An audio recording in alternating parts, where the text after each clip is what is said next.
আকাশ, নদী, পাহাড়, কামাখ্যা ধাম, চলো বন্ধুরা ঘুরে আসি বিউটিফুল আসাম। পাহাড় বলতেই আমরা যা বুঝি দার্জিলিং, গ্যাংটক বা হিমাচল। আমরা এই উত্তর পূর্ব ভারতের আসামের জায়গা অত গুরুত্ব দিই না, অত ঘুরতে আসি না আমরা বাঙালিরা। কিন্তু এখানে এসে এক্সপ্লোর করে বুঝলাম যে এখানে প্রচুর কিছু দেখার জায়গা আছে। বন্ধুরা, তোমাদের এই ভিডিওর মাধ্যমে আমি এমন ভাবে দেখাতে চাই যাতে তোমরা যারা আসোনি এখানে খুব সহজেই এই ট্যুর প্ল্যান দেখে ঘুরে যেতে পারো। তোমাদেরকে সমস্ত কিছু তথ্য দিতে চলেছি, কোথায় থাকবে, কি ঘুরবে, বা কি কি কেনারই বা জিনিস আছে এখানে, আর কেমনই বা খরচা এখানে, সমস্ত কিছুই তথ্য দিতে চলেছি। তো এখন আমি শুরু করব ব্লগটা তোমাদের শিলং ট্যুর দিয়ে, মানে গুয়াহাটি থেকে শিলং যাত্রা। বলতে পারো ডে 3 থেকেই ব্লগটা শুরু করছি এবং ব্লগের শেষে তোমাদেরকে দেখিয়ে দেব ডে 1 এবং ডে 2 কিভাবে ট্যুর প্ল্যান করতে পারো গুয়াহাটির জন্য। সকাল সকাল গাড়ি করে যাচ্ছি গুয়াহাটি থেকে শিলং পর্যন্ত। বন্ধুরা, আমরা যাচ্ছি গাড়ি করে, এছাড়াও বাসের সার্ভিসও আছে। গুয়াহাটি থেকে শিলং 300 টাকা লাগে এমটিডিসি বাসে। একা ঘুরতে আসলে মেঘালয় ট্যুরিজমের বাসে ঘুরতে আসে ভালো। যাই হোক, আমরা এখন রাস্তায় জিভা ভেজ বলে আছে এই রেস্টুরেন্টে চলে এলাম। এখানে খাবার দাবার ভালো এবং পরিষ্কার পরিচ্ছন্ন, আর জায়গাগুলো খুব সুন্দর। এখানে ধোসা ইডলির দাম 170 টাকা, 180 টাকা। সুন্দর পরিষ্কার পরিচ্ছন্ন জায়গা, দাম তো লাগবেই। আর এমনিতেও গুয়াহাটি থেকে শিলং এর যাওয়ার পথে কোনো দোকানদানি কিচ্ছু নেই। তো বেটার গুয়াহাটি থেকে কিছু শুকনো খাবার নিয়ে গাড়িতে উঠে গেলে, বা গুয়াহাটি থেকে কিছু হালকা খেয়ে নিয়ে তারপর আবার শিলং এ এসে গেলে। আর এই যে দেখো বন্ধুরা, এখন পৌঁছে গেছি উমিয়াম লেকে। উমিয়াম লেকের এই অপূর্ব বিউটি সবাইকে মুগ্ধ করবে। অসাধারণ জায়গা। গুয়াহাটি থেকে শিলং গেলে পথেই পড়ে এই উমিয়াম লেক। আমরা যেহেতু গাড়ি বুক করে নিয়েছি, তাই আমরা এখানে যাওয়ার পথেই রেখে চলে গেলাম। এই উমিয়াম লেকে বোটিংও করা যায়, 4 জনে লাগে 470 টাকা। বন্ধুরা, তোমরা যদি এমটিডিসির বাসে শিলং এর সাইট সিইং করো, তাহলে ওই একদিনেই ওরা সব পয়েন্টগুলো ঘুরিয়ে দেখাবে। যেহেতু আমরা কার ভাড়া করে নিয়েছি, তাই আমরা আমাদের মতো প্ল্যান করে ঘুরছি। বন্ধুরা, আমরা যার গাড়িতে করে ঘুরছি ওর নিজস্ব কার, সেই ভাইয়ার নাম্বার তোমাদেরকে দিয়ে দেবো। খুবই ভালো করে ঘোরাচ্ছে এবং খুবই ভালো ব্যবহার। প্রায় 3.5 ঘন্টা পর আমরা অবশেষে পৌঁছলাম শিলং এর হোটেলে। বন্ধুরা দেখো, এই হচ্ছে হোটেলের room, lake view in hotel, আর এই হচ্ছে ওয়াশরুম। সব মিলিয়ে যথেষ্ট ভালো, ঠিকঠাক। আর এই শিলং এ হোটেলের সংখ্যা খুবই কম। এই হোটেলের ফুল ডিটেলসও তোমাদেরকে দিয়ে রাখছি। এখন আমরা রেডি হয়ে গেলাম লোকাল সাইট সিইং এর জন্য। শিলং এর হোটেল নেওয়া মানে পুলিশ বাজারের কাছে নিতে হবে। আমাদের হোটেলটা একদম প্রপার লোকেশনে। এখন আমরা চলে যাচ্ছি লাঞ্চ করতে। এখানে এক বাঙালি হোটেল আছে, মনোহর হোটেল। বাঙালি মানেই তো বাইরে গিয়ে বাঙালি হোটেল খোঁজা একটা অভ্যেস হয়ে গেছে। এখানে সমস্ত রকমের আইটেমই পাওয়া যাচ্ছে। লাঞ্চ সেরে আমরা আমাদের হোটেলে চলে এলাম। আমাদের হোটেল থেকে দেখো কি সুন্দর চেরি ব্লসম দেখা যাচ্ছে। এই হলো ওয়ার্ডস লেক, বিউটিফুল ওয়ার্ডস লেক। আমি এক দৌড়ে চলে যাচ্ছি ওয়ার্ডস লেকে। এখানে এন্ট্রি ফি হচ্ছে 20 টাকা করে। বন্ধুরা, আমি এখন ওয়ার্ডস লেকের ভিতরে আছি, তোমাদেরকে ঘুরিয়ে দেখাচ্ছি। এই দেখো, এইখান থেকে আমাদের লজটা দেখা যাচ্ছে লেক ভিউ ইন উপরে। এই পার্কটা ভীষণ সুন্দর, শহরের মাঝখানে সাজানো গোছানো, ভীষণ সুন্দর পরিবেশটা, মনে হচ্ছে কোথায় যেন চলে এসেছি। ওয়ার্ডস লেকের ভিতরে ঘুরছি। ওয়ার্ডস লেকের পর এরপর বাকিগুলো গাড়ি করে তো ঘুরতেই হবে, তাই সাইট সিইং এ বেরিয়ে পড়েছি। এখানে রাস্তার ধারেও অনেক চেরি ব্লসম দেখা যাচ্ছে। আর এখন আমরা এক এক করে সব জায়গা ঘুরে নিচ্ছি, তোমাদেরকেও দেখাচ্ছি জায়গাগুলো। এখন আমরা যে জায়গাটায় যাচ্ছি তা হলো শিলং পিক। খুব ইন্টারেস্টিং জায়গা। এটা একটা আর্মি ক্যাম্পের মধ্য দিয়ে, পুরো একটা আর্মি এরিয়া, তার মধ্য দিয়ে গিয়ে ওই জায়গাটায় যেতে হয়। স্পটে পৌঁছানোর পর ফটো তোলা যাবে, বাট রাস্তায় ফটোগ্রাফি নিষিদ্ধ। এই জন্য অনেকটা দূর থেকে এখানে আমাদেরকে নামিয়ে দিচ্ছে। এখান থেকে অন্য একটা কার করে ওই শিলং পিকে যেতে হচ্ছে। বন্ধুরা দেখো, আমরা এখানকারই অন্য একটা কারে চেপে গেছি। যেহেতু রেস্ট্রিক্টেড এরিয়ার মধ্য দিয়ে যাব, আর্মির জায়গা তো, তাই ওরা অন্য কার এলাও করে না। 4 জনের কার ফেয়ার 200 টাকা, আর আইডি কার্ড বাধ্যতামূলক। এখন আমরা শিলং পিকে। শিলং পিকটা অনেক উঁচুতে, সেই জন্য এখান থেকে পুরো শিলং দেখা যায়। যে গাড়িতে আসা হয় সেই গাড়িতেই ফেরত যেতে হবে। আর এখানে সবাই খাসি ড্রেস পরছে, 100 টাকা করে নিচ্ছে। আমিও আর বাদ যাই কেন, পরে নিলাম। বুধবার বাদে শিলং পিক প্রতিদিন সকাল 9টা থেকে 3:30 পর্যন্ত খোলা। এরপর চলে এলাম এয়ারফোর্স মিউজিয়ামে। সোমবার এবং অন্যান্য ছুটির দিন বাদে বাকি দিন সকাল 9:30 থেকে দুপুর 1টা, আবার 2:30 থেকে 4:30 পর্যন্ত খোলা থাকে। এন্ট্রি ফি এর একটা ব্যাপার আছে, প্রত্যেকের 40 টাকা, কিন্তু ক্যাশ থাকলে হবে না, হয় কার্ড না হয় অনলাইন পেমেন্ট এখানে চলে। এই মিউজিয়াম সত্যি খুব সুন্দর, অনেক কিছু দেখার জিনিস আছে বন্ধুরা। পরবর্তী ব্লগ গুলোতে তোমাদেরকে সব ঘুরিয়ে ঘুরিয়ে দেখাবো। এখন এখানে জাস্ট তোমাদেরকে ট্যুর প্ল্যানটা দিয়ে রাখছি, সেই জন্য খুব বেশি করে দেখাতে পারছি না। এই হলো আপার শিলং টি ফার্ম। এখানে খুব সুন্দর চায়ের বাগান, ভেতরে ঢুকে ফটো তোলা যায়, এন্ট্রি ফি 20 টাকা। শহরের মধ্যে দেখা যাচ্ছে এলিফ্যান্ট ফলস, এখানে এন্ট্রি ফি 100 টাকা করে। রেডি হাইডারি পার্ক সকাল 8টা থেকে বিকেল 5টা পর্যন্ত খোলা। শিলং এর রাস্তাটাই ঘুরতেই খুব ভালো লাগবে, খুব সুন্দর পাহাড়ি পথ, আঁকা বাঁকা। এখানে একটি গলফ কোর্স আছে যেখানে এন্ট্রি ফি হলো 15 টাকা করে। এগিয়ে যাচ্ছি চার্চের দিকে, cathedral of Mary help of Christians. বন্ধুরা তোমাদের যদি এই ট্যুর গাইডটা হেল্প বলে মনে হচ্ছে অবশ্যই একটি লাইক দিয়ে দাও আর ভিডিওটি অবশ্যই দেখতে থাকো, এখনো অনেক অনেক বাকি। এরপর আজকের মতো শেষ গন্তব্যের দিকে এগিয়ে যাচ্ছি। বন্ধুরা দেখো কি সুন্দর চার্চ, সত্যি দেখে মন ভরে গেল। এখানে কোনো এন্ট্রি ফি নেই অবশ্যই, খুবই বড় চার্চ, এই জায়গাটা ঘুরতেও খুব ভালো লাগবে। বন্ধুরা এই সন্ধে নেমে এলো, তাই আমরা লজের দিকে ফিরে যাচ্ছি। আর যদি বাসে করে ঘুরতে হয় এমটিডিসির বাসে 7টা পয়েন্ট ঘোরাবে, 400 টাকা করে নেয় প্রতিজনে। এমটিডিসির বাস পুলিশ বাজার থেকেই ছাড়ে সকাল 8টার সময়, তার আগে রিপোর্টিং টাইম দেওয়া থাকে, পৌঁছে যেতে হয়। আবার একটা নিউ বিউটিফুল ডে শুরু হলো বন্ধুরা। আজ আমরা যাচ্ছি ডাউকির দিকে। বন্ধুরা এই ডাউকি প্ল্যানিং এর দিনে খুব সকাল সকাল বেরোতে হবে, তাছাড়া রাস্তায় জ্যাম হয়ে গেলে ফিরতে অনেক লেট হয়ে যায়। এই হলো আমাদের হোটেলের ডিটেলস। লেক ভিউ ইন, এটা প্রপার শিলং এর এমজি রোডেই অবস্থিত।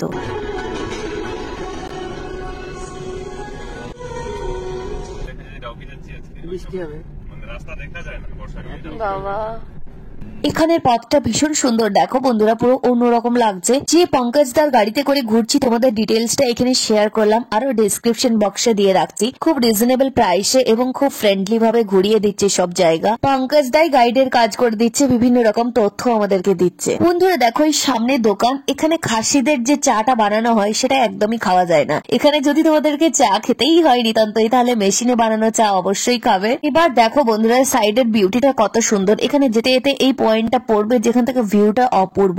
এখানে দাঁড়িয়ে একবার দেখে নিয়ে তারপর আমরা আবার রওনা দিচ্ছি। এরপর ব্রেকফাস্টের টাইম হয়ে গেল। কি খাবো এখানে খাবারের একটা দোকানে নামলাম, কেবিআর ভেজিটেরিয়ান। এখানেও জিওয়া ভেজের মতো ওই রকমই প্রাইস, কারণ পুরো জায়গাটার মধ্যেই একটাই হোটেল। বন্ধুরা আমাদের ব্রেকফাস্ট ছিল কমপ্লিমেন্টারি ব্রেকফাস্ট, বাট নিতেই ভুলে গেছি। খেয়ালই ছিল না যে কমপ্লিমেন্টারি ব্রেকফাস্ট সহ পে করা আছে। কি আর করা যাবে, ভুলে যখন গেছি বাইরে থেকে ব্রেকফাস্ট করে নিয়ে আবার আমরা এগিয়ে চললাম ডাউকের দিকে। বন্ধুরা এমটিডিসির বাসে ডাউকি এবং সাইট সিইং করতে হলে 700 টাকা প্রতিজনে। আর কার ভাড়ায় এক একটা কারে ডিপেন্ড করে কোন কার নেওয়া হচ্ছে এবং কোন সিজন। জেনারেলি কারে 4 থেকে 5,000 টাকা পড়ে। বন্ধুরা তোমরা কতজন এবং কি ধরনের কার দরকার সেই বেসিসে দাদার সাথে কন্ট্যাক্ট করে নিও। দাদার 4 সিটার, 6 সিটার, 7 সিটার বিভিন্ন গাড়ি আছে। যাই হোক আমরা চলে এলাম ডাউকিতে। একমাত্র শিলং এর কারই এই ঘাট পর্যন্ত আসতে পারবে। গুয়াহাটির গাড়িকে প্রচুর পিছনে আটকে দেওয়া হয়, এতদূর পর্যন্ত আসতে দেওয়া হয় না। আমাদের যেহেতু দাদার শিলং এরই গাড়ি, সেই জন্য এতদূর পর্যন্ত আমরা আসতে পেরেছি। এরপর দেখো বন্ধুরা আমরা বোটিং করে নিচ্ছি। একটা নৌকোয় 3 জনের বেশি অ্যালাউ করে না, উচিত নয়। খুবই ছোট ছোট নৌকো, প্রতি নৌকোর ভাড়া 1000 টাকা যদি 1 ঘন্টাটা নেওয়া হয়। আর যদি 45 মিনিটের নেওয়া হয় তাহলে 800 টাকা। 1 ঘন্টা দিয়ে 1000 টাকায় নেওয়া ভালো, তাহলে ওই পারে গিয়ে একটু নামা যায়, একটু ওয়েট করা যায়, জায়গাটা ঘুরে দেখা যায়। বন্ধুরা ডাউকি আসলে অবশ্যই নদীতে বোটিং করবে, এটা একদমই মিস করা যাবে না। খুবই সুন্দর এক্সপিরিয়েন্স। এরপর আমরা চলে এলাম বোরহিল ফলসে। খুব সুন্দর ফলস। এরপর আমরা চলে যাচ্ছি বাংলাদেশ বর্ডারে। এই যে বন্ধুরা চলে এলাম বাংলাদেশ বর্ডারে। ইন্ডিয়ার বাংলাদেশের বর্ডার পুরো একদম দেখো কাঁটাতার দেওয়া আছে, এমনকি এখানে ওই বাংলাদেশের বাইকের আওয়াজও শোনা যাচ্ছে। এরপর আমরা এগিয়ে যাচ্ছি পরে মাওলিংনং গ্রামের দিকে। আমরা সবাই জানি এশিয়ার ক্লিনেস্ট ভিলেজ হিসেবে বিখ্যাত। মাওলিংনং যাওয়ার সময় এই ব্যালেন্সিং রক পড়বে, এখানে এন্ট্রি ফি হচ্ছে 10 টাকা করে। চারিদিকে গাছগাছালি আর মাঝে এই ব্যালেন্সিং রক, খুব সুন্দর লাগলো। এরপর এগিয়ে চলেছি মাওলিংনং গ্রামের দিকে। গ্রামের মুখে লেখা আছে ওয়েলকাম টু মাওলিংনং। প্রথমে ভাবলাম একই রকম গ্রাম হবে, কিন্তু সত্যি খুবই সুন্দর গোছানো। আর রাস্তাঘাট দেখো বন্ধুরা, রাস্তাটা খুব পরিচ্ছন্ন আর এখানে গাছগুলো ভীষণ সাজানো। এই রাস্তাটা ধরে বাঁদিকে ডান দিকে বিভিন্ন রাস্তা চলে গেছে। খুবই পরিষ্কার পরিচ্ছন্ন রাস্তা এবং সাজানো গোছানো। বন্ধুরা তোমরাও দেখতে পাচ্ছ। এমনিতে পুরো শিলং মেঘালয় এখানে সব জায়গাগুলি খুবই সুন্দর, পরিষ্কার পরিচ্ছন্ন আর খুব গোছানো। এই জঙ্গলের মধ্যে দেখো স্কাই ভিউ পয়েন্ট করেছে। এখানে 30 টাকা করে লাগছে, আর এই যে বাসের সিঁড়ি দিয়ে পুরো উপরে উঠে যেতে হবে। ভুল বললাম, সিঁড়ি যদিও নেই, পুরো প্লেন করা আছে, ওইভাবেই বাসের একটা অ্যাডভেঞ্চার ওয়াক, আর কিচ্ছু না। ঘুরতে ঘুরতে দুপুর হয়ে গেছে, আমাদের লাঞ্চের টাইম হয়ে গেল। বন্ধুরা দেখো, এখানে প্রথমেই যে লেখা আছে ওয়েলকাম, ওখানেই লেখা আছে ক্লিনেস্ট ভিলেজ ইন এশিয়া। এখানে লাঞ্চের ব্যবস্থা রয়েছে। এই যে এখানে একটা ছোট হোটেল মতো করা আছে, ছোট বলবো না, ভেতরে পরিষ্কার পরিচ্ছন্ন, আর খাবার দাবার সবই রয়েছে। এগ থালি, চিকেন থালি বিভিন্ন রকম রয়েছে। এগ থালি নিয়ে নিলাম। এখানে এগ থালি হচ্ছে 150 টাকা, আর ভেজ থালি হচ্ছে 120 টাকা, আর চিকেন থালি 180 টাকা, এরকম বিভিন্ন দামের রয়েছে। এরপর চলে এলাম ন্যাচারাল রুট ব্রিজে। এখানে এন্ট্রি ফি হচ্ছে 40 টাকা করে। লিভিং রুট ব্রিজের সিঁড়ি দিয়ে নামছি আমরা। এখানে প্রচুর সিঁড়ি আছে, প্লাস 2 কিলোমিটার মতো হাঁটতে হবে। এই হলো ব্রিজ। দেখো কিরকম গাছের শেকড় বাকড় মনে হচ্ছে জড়িয়ে গিয়ে এটা তৈরি হয়েছে। বন্ধুরা, সকালে বেরোনোর সময় তোমাদেরকে বলেছিলাম ডাউকি যেতে হলে তাড়াতাড়ি বেরোতে হবে। এই জায়গাটা, এখানে সন্ধ্যা হলে কিন্তু একদমই খুবই রিস্কি, সেই জন্য সন্ধে হওয়ার আগেই এই জায়গা থেকে বেরিয়ে যেতে হবে। বেলা থাকতে থাকতে এইসব জায়গা ঘুরে নেওয়া ভালো। এরপর আমরা হোটেলের দিকে ফিরে চলেছি। হয়ে গেল আজকের মতন ঘোরা। আর এই যে রাস্তায় যাতায়াত, এটার তো একটা আলাদা মজা রয়েছে। পাহাড়ি জায়গায় সে যে কোনো জায়গা থেকে যা হোক না কেন, ট্রাভেল করাটা বেশি আনন্দের। নেক্সট ডে আমরা আবার বেরিয়ে পড়লাম চেরাপুঞ্জির উদ্দেশ্যে। এইখানে দেখো বন্ধুরা, প্রথমেই যেতে যেতে পড়লো মকডক ডিম্পে ভ্যালি। ভীষণ সুন্দর জায়গা। এখানে বলিউড মুভি কোরবানের শুটিং হয়েছে।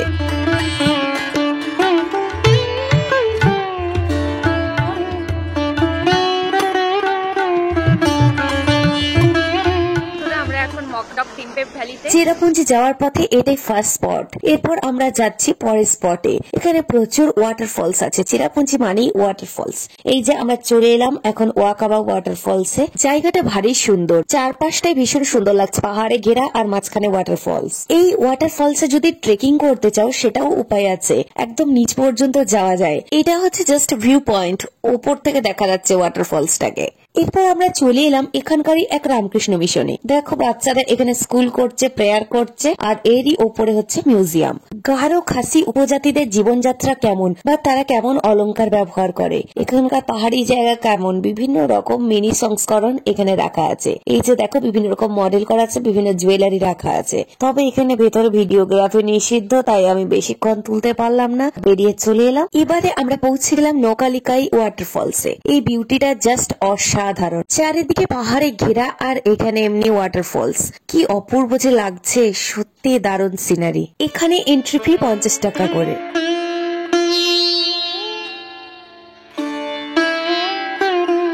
এরপর এগিয়ে চললাম এখানকারই ইকো পার্কের দিকে। বন্ধুরা, এই রাস্তার বিউটিটা দেখো, জাস্ট অপূর্ব, সামনে থেকে আরো সুন্দর লাগছে। যারা আসনি বন্ধুরা, একবার এসে দেখো, জায়গাটা জাস্ট তোমাদের মন ভরে যাবে। এই যে ইকো পার্কের গেটে আমরা চলে এলাম, এখানে কার পার্কিং হচ্ছে। এখানে এন্ট্রি ফি প্রতিজনে 20 টাকা। ইকো পার্কে এন্ট্রি টাইম সকাল 8:30 থেকে বিকেল 5টা। এখানেও চারপাশের বিউটিটা জাস্ট অসাধারণ। দেখো বন্ধুরা, তোমাদের চারপাশটা ঘুরিয়ে দেখাচ্ছি। এখান থেকে 50 টাকা পার প্লেট মোমো খেয়ে আমরা রওনা দিলাম পরের ডেস্টিনেশনের দিকে। এরপর যাচ্ছি এখানকার বিখ্যাত গুহা মসমাই কেভে। সকাল 9টা থেকে 5:30 পর্যন্ত খোলা থাকে। এখানে প্রচন্ড ভয়ঙ্কর এই গুহা, যদিও যাওয়া যায়, অনেকেই যেতে পারে, কিন্তু ভেতর পুরো অন্ধকার। এই হলো মসমাই কেভের এরিয়া। এখানে টিকিট কাউন্টারে টিকিট কেটে উপরে যেতে হচ্ছে ঘন জঙ্গলের মধ্য দিয়ে। এই জায়গাটা ফটো তোলার জন্য জাস্ট পারফেক্ট। আমরা এখন মসমাই কেভের ভেতরে, বাবা ভয় ভয় লাগছে। যত ভিতরে যাচ্ছি অন্ধকার, একদম ছোট ছোট আলো। ওখান থেকে এরপর আমরা বেরিয়ে নোংসিয়াংথাং ফলস বা 7 সিস্টার ফলসে চলে এলাম। এখানের ওয়াটার ফলস গুলোর যা কঠিন কঠিন নাম, দাঁত ভেঙে যাবে। এই 7 সিস্টার ওয়াটার ফলস এর ঠিক উল্টো দিকে একটা ছোট ঝর্ণা টাইপের আছে, এটাও দেখে নিও বন্ধুরা, খুবই সুন্দর। আর এরপর আমাদের লাঞ্চের টাইম হয়ে গেল। এই যে সোহরার একটা রেস্টুরেন্টে চলে এলাম। মেন রোডের পাশেই এই রেস্টুরেন্ট। এখানে বিভিন্ন রকমের থালি রয়েছে। ভেজ থালি 160 টাকা, এগ থালি 180, এমনি করে দাম আছে। এই যে আমরা এখানে অর্ডার দিয়ে বসে আছি, খাবার কখনো আসবে তারই ওয়েট করছি। আমাদের থালি চলে এসেছে। এখানে লাল লঙ্কার গুঁড়োটা একটু বেশি চলে। এরপর আমরা এলাম গার্ডেন অফ কেভস এ। এখানে এন্ট্রি ফি হচ্ছে 100 টাকা করে প্রতিজনে। এই যে গার্ডেন অফ কেভস, এখানে ভেতরে যাব, তোমাদেরকে ঘুরিয়ে দেখাচ্ছি। খুবই সুন্দর, ভেতরের এন্ট্রিটাই দারুণ। এখানেও গুহার মধ্যে বিভিন্ন ধরনের গুহা, ঝর্ণা এইসব রয়েছে আর ঘন জঙ্গলের মধ্যে রাস্তা। জাস্ট একটা থ্রিলিং ব্যাপার রয়েছে। বন্ধুরা এখানে এলে এই গার্ডেন অফ কেভস অবশ্যই ঘুরে যাবে। ঘন জঙ্গলের মাঝে কি সুন্দর ঝর্ণা, এখানে বেশ থ্রিলিং ব্যাপার রয়েছে। আর বন্ধুরা দেখো কি সুন্দর ক্যানোপি ওয়াক। এই ক্যানোপি ওয়াক শেষ পর্যন্ত গভীর অরণ্যে চলে গেছে। যাদের অ্যাডভেঞ্চার পছন্দ ভালোই লাগবে। চেরাপুঞ্জির বিভিন্ন পয়েন্ট তোমাদেরকে ঘুরিয়ে রেখে দিলাম বন্ধুরা। এরপর আমরা শিলং এর হোটেলে ফিরে যাচ্ছি। বন্ধুরা তোমাদেরকে যেমন বলেছিলাম ডে 1 ডে 2 কিভাবে ঘুরবে সেই প্ল্যানটা দিচ্ছি। এখন তোমাদেরকে গুয়াহাটি ট্যুরের প্ল্যানটা দিয়ে দিচ্ছি। যারা কলকাতা, বাঁকুড়া বা পশ্চিমবঙ্গের অন্যান্য রাজ্য থেকে আসবে ট্রেন বা ফ্লাইটে আসতে পারো। কলকাতা থেকে আসাম আসার সবচেয়ে ভালো ট্রেন হলো সরাইঘাট এক্সপ্রেস। এছাড়াও অনেক ট্রেন আছে, ডিটেলস দিয়ে দিচ্ছি। আমাদের ট্রেন লেট করায় পুরো ওলটপালট হয়ে গেছে গুয়াহাটি ঘোরার প্ল্যানটা, কিন্তু গুয়াহাটি ঘোরার যে প্রপার প্ল্যান সেটা তোমাদেরকে দিয়ে দিচ্ছি। গুয়াহাটির পল্টন বাজারে হোটেল বুক করতে হবে। 1200 থেকে 2000 রেঞ্জে প্রচুর হোটেল রয়েছে। আসাম ট্যুর ডে 1 এর হোটেলে পৌঁছে ফ্রেশ হয়ে নিয়ে লাঞ্চ করে তারপর তোমরা বিকেলে ব্রহ্মপুত্র নদীর উপর ক্রুজ চড়তে পারো। এখানকার এছাড়া যেসব সাইট সিং আছে তা হলো zoo, Balaji temple, Gandhi memorial, war museum, এগুলো কভার করে দিতে পারো সেদিনের বিকেলেই। এরপর আসি ডে 2 এ কিভাবে গুয়াহাটি ঘুরবে। ডে 2 এর প্রথমেই বন্ধুরা যেতে হবে কামাখ্যা মন্দিরে। ভোর 4টা থেকে মন্দিরে লাইন পড়ে যায়। মন্দির খোলার সময় হচ্ছে সকাল 6টার সময়। কামাখ্যা মন্দিরে কখন পুজো হয়, কেমন লাইন পড়ে বা কেমন জায়গা আর এখানকার ইতিহাসই বা কি সমস্ত কিছু নিয়ে আমার ভিডিও অলরেডি আপলোড করা আছে। বন্ধুরা এখনো যদি ভিডিওটি না দেখে থাকো তাহলে অবশ্যই ভিডিওটি দেখে নাও। ডে 2 তে কামাখ্যা মন্দিরে পুজো দিয়ে নিয়ে তোমরা বন্ধুরা এখানেই ব্রেকফাস্ট করে নেবে।